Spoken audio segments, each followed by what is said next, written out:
साथियों नमस्कार। अभी कुछ दिन पहले सुप्रीम कोर्ट के वेबसाइट पर ये दिखाया जा रहा था कि सहारा से भी विवाद का सेटलमेंट हो गया है। हालांकि उस पे हालांकि सुप्रीम कोर्ट के और आदेश पे ही दोनों के बीच में मध्यस्थता की बात हो रही थी और बाद में पोर्टल पर ये दिखाया जाने लगा कि मध्यस्थता हो चुका है, लेकिन उस पे अंतिम मुहर सुप्रीम कोर्ट को ही लगना था और उसके लिए अप्रैल के पहले सप्ताह में ही होना था सुनवाई, मगर सुनवाई नहीं हुआ। और बड़ा दुख की बात है कि जो हमारे जो खन्ना साहब जस्टिस थे जो इस केस को देख रहे थे, अब उनका भी अगले महीने रिटायरमेंट होने वाला है और पोर्टल पर कोई भी नई डेट अभी अपडेट नहीं हुआ है उस केस के बारे में। तो ऐसी स्थिति में ये सुनवाई कब तक चलेगा पता नहीं। 2012 से लेकर के 2025 तक कितने जज रिटायर हो गए, लेकिन किसी की भी कार्यभार में सहारा का भुगतान से संबंधित कोई फाइनल डिसीजन नहीं हुआ। ये तो एक बहुत बड़ी समस्या कि आखिर इसका भुगतान कब होगा। मैं तो समझता हूँ कि ये जो भी भुगतान में देरी हो रहा है इसके लिए सहारा कम और सरकार ही जिम्मेवार है। यदि जिस प्रकार से सहारा को बचाने के लिए सरकार ने पूरे देश में जो मामले चल रहे थे उसको इकट्ठे करके बोला कि सुप्रीम कोर्ट में सुनवाई हो, सुप्रीम कोर्ट उनकी अमित शाह जी की बात मान गया।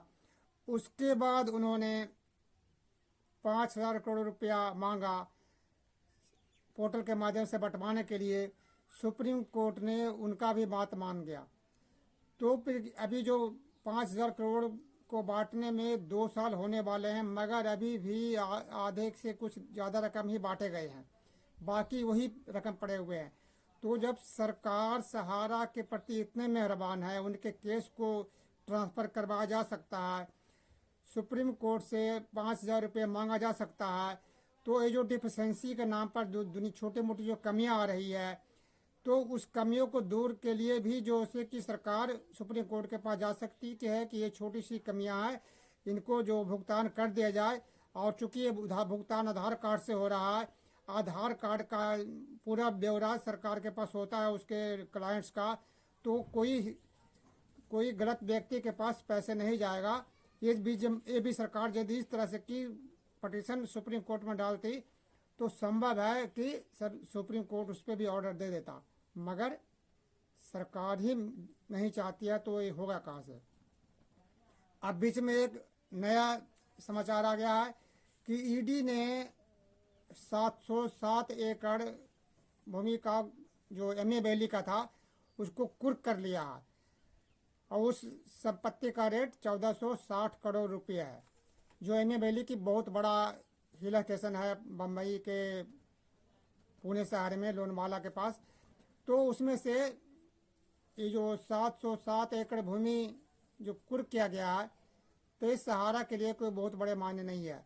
जहाँ एमए वैली के लिए करीब मोटा मोटी 10,000 एकड़ में करीब एमए वैली है, तो ऐसी स्थिति में 707 एकड़ का कोई मायने नहीं रखता है और 1460 करोड़ रुपए का सहारा के लिए कोई मायने नहीं रखता है। इसलिए इस पे हमें ज़्यादा खुश होने की ज़रूरत नहीं है कि सहारा की संपत्ति कुर्क हो गया या ये क्या हो गया। ये ईडी का और इन कंपनियों का एक रूटीन वर्क है, ये सब चलते रहता है। आपको पता होगा कि आपने यदि निवेश किया था तो क्या सहारा से आपने पूछा था, क्या सहारा ने आपको बताया था कि आपके पैसों को हम कहाँ कहाँ निवेश करेंगे। ये तो हमने सहारा के ऊपर विश्वास करके सहारा के पास जमा किया था लोगों ने, निवेशकों ने।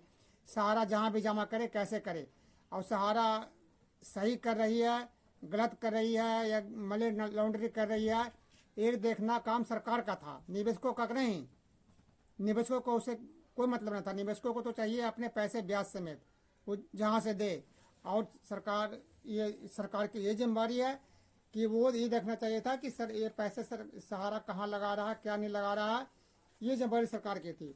तो ये बातें तो सरकार तो अपनी जिम्मेदारी निभाई नहीं। अब ये जो 707 एकड़ भूमि है, तो ये कोई बहुत बड़ा भूमि नहीं है, इससे कोई टेंशन लेने की बात नहीं है। सबसे बड़ी बात यह है कि यदि केस का सेटलमेंट हो जाता है यदि सुप्रीम कोर्ट के व्यवसाय पर सेटलमेंट दिखाई दे रहा है तो अगले जो जज महोदय हैं, जो चीफ जस्टिस नए आएंगे, वो यदि सुनवाई करेंगे तो यदि उस पर हरी झंडी दे देते हैं तो इसकी सुनवाई के बाद जो 25,000 करोड़ रुपए जो हैं और जो जेएमएमएलए से जो पैसे आएंगे वो सहारा के पास आएंगे यदि केस सेटलमेंट हो जाता है। तो अब बात है कि उस पैसे का वितरण कैसे हो। क्या पोर्टल के माध्यम से वितरण होना चाहिए या सहारा के ऑफिस से वितरण होना चाहिए? सबसे बड़ी बात यह है, इस पर सोचने की बात है। तो पोर्टल का अब तक जो रिकॉर्ड है, पोर्टल से तो अब तक भुगतान बिल्कुल जीरो रहा, उसका परफॉर्मेंस बिल्कुल जीरो है। तो पोर्टल से तो भुगतान संभव ही नहीं है। तो निश्चित है कि ये भुगतान सहारा के ऑफिस से ही होना चाहिए।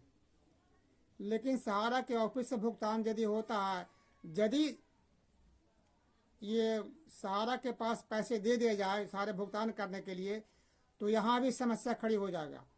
क्योंकि सहारा के जितने फ्रेंचाइजी मैनेजर हैं या सहारा समूह के जो निवेशक हैं, वो इस पैसे का बंदरबाट करने की कोशिश करेंगे फर्नीचर के नाम पर, ऑफिस खोलने के नाम पर और ऑफिस का बकाया किराया के नाम पर। ये सारे के सारे पैसे सहारा समूह वाले हजम कर जाएंगे और निवेशक को पैसे का भुगतान नहीं हो सकेगा।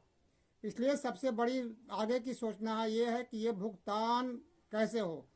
ये भुगतान तो होना चाहिए सहारा के ऑफिस से, लेकिन सरकार की निगरानी में या न्यायपालिका की निगरानी में ये पैसे का भुगतान होना चाहिए।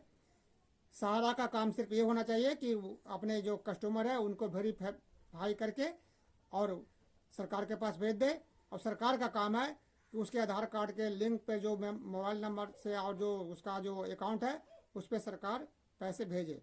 इस तरह से हो सकता है। बात यह है, समस्या ये नहीं है कि ईडी ने उसको कुर्क कर दिया तो बहुत बड़ा घपला, बहुत बड़ा सहारा ने घपला कर दिया था, ये कर दिया था। ये कोई बहुत बड़ी बात नहीं है। और फिर सहारा ने, यदि सरकार ने अभी तक जो सहारा के लिए बचाव के लिए हर टाइम खड़ी रही है और अपने वोट बैंक के लिए जो सहारा ने अपने निवेशकों को खुश करने के लिए, लॉलीपॉप देने के लिए इलेक्शन के टाइम में जो 5,000 करोड़ रुपए बांटने के लिए सहारा से के अकाउंट से मांगा था कि हम बांटेंगे, ऐसे निवेशक खुश होकर के हमें वोट देंगे, इनका मकसद सिर्फ यही था। अब साल करीब होने वाले हैं चुनाव के बाद भी, लेकिन उसके बाद निवेशकों के पेमेंट के लिए अभी तक सरकार ने कोई ठोस कदम नहीं उठाया है कि किस प्रकार से वो निवेशकों का तरफ से सरकार के पक्ष लेकर के और निवेशकों को भुगतान के लिए त्वरित कार्रवाई करे। ये काम सरकार का होना चाहिए, लेकिन सरकार ने ये काम नहीं किया, सिर्फ सुप्रीम कोर्ट के ऊपर छोड़ दिया। यदि ये समझौता वाली बात है, ये समझौता वाली बात यदि हुआ है, सरकार के सहयोग से यदि समझौता हुआ है तो ये एक अच्छी पहल है और इसके थ्रू पैसा मिलना चाहिए। लेकिन आपने ये भी देख लिया होगा कि कोई भी सरकार आजकल जो भी काम है सरकार फ्री में थोड़ी ना करती है। जब इलेक्शन के टाइम में आपने देखा था कि इलेक्ट्रोड बॉन्ड के ऊपर के जरिए जो चंदा उगा गया था, तो उससे पहले देखा था आपने कि कई बड़े बड़ी नामी गिरामी कंपनियों के ऊपर ईडी ने छापा मारा था, सीबीआई ने छापा मारा था और उनको कई संपत्ति कुर्क किए थे। बदले में उन कंपनियों ने क्या किया? बदले में उनको करोड़ों रुपए, अरबों रुपए सरकार को इलेक्ट्रोल बॉन्ड के जरिए चंदा दिया। फिर सरकार ने क्या किया? फिर बदले में उन कंपनियों को धंधा भी मिला। तो ऐसी स्थिति में सरकार यदि सहारा समूह का सेटलमेंट कराई है और यदि सेटलमेंट के माध्यम से यदि भुगतान होता है, तो अब ईडी ने जो एमए वैली का 707 एकड़ भूमि को वो कुर्क किया है, ये बता करके कि उन्होंने निवेशकों को पैसे से गलत तरीके से पैसे निकाल करके और इन्होंने ये संपत्ति, बेनामी संपत्ति को खरीदा है, इस तरह की जो आरोप लगाया है, तो ईडी जांच करने का मतलब क्या है? ये आप किसी से छिपा नहीं है, ये कोई बहुत बड़ी बात नहीं है। क्योंकि आपने इलेक्शन के टाइम में देखा ही था कि कंपनियों के ऊपर ईडी ने छापे मारे थे और बदले में कंपनियों ने चंदा दिया था। तो सर यहाँ कोई भी काम फ्री में नहीं होता है। तो ये आप खुद समझिए कि इससे क्या हो सकता है। ईडी ने छापा मारा तो उसका मकसद क्या होगा? हम तो कहते हैं कि तुम छापा मारो, सहारा से कुछ भी करो, निवेशकों को सिर्फ भुगतान चाहिए और वो भी ब्याज समेत भुगतान चाहिए। इसके लिए हमारे जो सांसद महोदय भी हैं और कई संगठन सक्रिय हैं, विश्व भारती जनसेवा संस्थान भी सक्रिय हैं। लेकिन कुछ लोग जो ये मांग कर रहे हैं कि सहारा के डायरेक्टरों को, सहारा के लोगों को जेल डालो, हमें जेल डालने से मतलब नहीं है, हमें सहारा निवेशकों को ब्याज समेत पाई पाई भुगतान होना चाहिए। क्योंकि अमित शाह जी ने भी हर इलेक्शन में यही बताया था कि सहारा के निवेशकों का ब्याज समेत पाई पाई भुगतान होना चाहिए, हम करेंगे। तो हम इस वीडियो के माध्यम से अमित शाह जी को हम यही याद दिलाना चाहते हैं कि श्रीमान जी, आप सहारा समूह के संपत्ति को जैसे भी हो उसे मध्यस्थता करवा करके या कैसे भी करके उनको ऑर्डर, सरकार सुप्रीम कोर्ट से ऑर्डर दिला करके और निवेशकों का पैसा पाई पाई ब्याज समेत बंटवाइए। निवेशक को यही कामना है, इससे ज़्यादा निवेशक और कुछ नहीं चाहते हैं। निवेशकों को सिर्फ अपने पैसे से मतलब है और उनको आप बंटवाइए।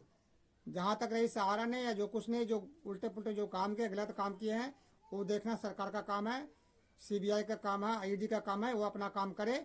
लेकिन उससे हमें मतलब नहीं है, हमें मतलब है अपने भुगतान से। और हम सरकार से यही मांग करते हैं और न्यायपालिका से भी हम यही चाहते हैं कि बहुत लंबा समय खिंच गया, अब जितना जल्द से जल्द हो सके सहारा के निवेशकों का पाई पाई ब्याज के साथ भुगतान हो। सभी निवेशकों का यही कामना है। दोस्तों, यदि आपको वीडियो अच्छी लगे, आप यदि हमारे विचार से सहमत हैं तो इसको लाइक करें सब, और यदि पहली बार देख रहे हैं तो सब्सक्राइब भी करें और वीडियो को आगे बढ़ाएं और कमेंट्स भी दें कि क्या हमने जो किया कहा है ये बात सही है, क्या ऐसे होना चाहिए या नहीं होना चाहिए, क्या निवेशकों को पाई पाई ब्याज के साथ भुगतान होना चाहिए या नहीं होना चाहिए। मेरे ख्याल से आम निवेशक यही चाहते हैं और हम सरकार से यही मांग करते हैं कि निवेशकों को पैसा पाई पाई ब्याज समेत भुगतान करे। बहुत लंबा समय हो गया, शीघ्र भी भुगतान करे और जल्दी ही बिहार में चुनाव होने वाला है। नहीं तो झारखंड की तरह बिहार में भी सरकार को मुंह की खानी पड़ेगी, इसमें किसी तरह का कोई संदेह नहीं है, ये बात भी सरकार नोट कर ले। दोस्तों, जय हिंद। आगे आपसे अनुरोध है कि ये कमेंट्स और जरूर करें। जय हिंद।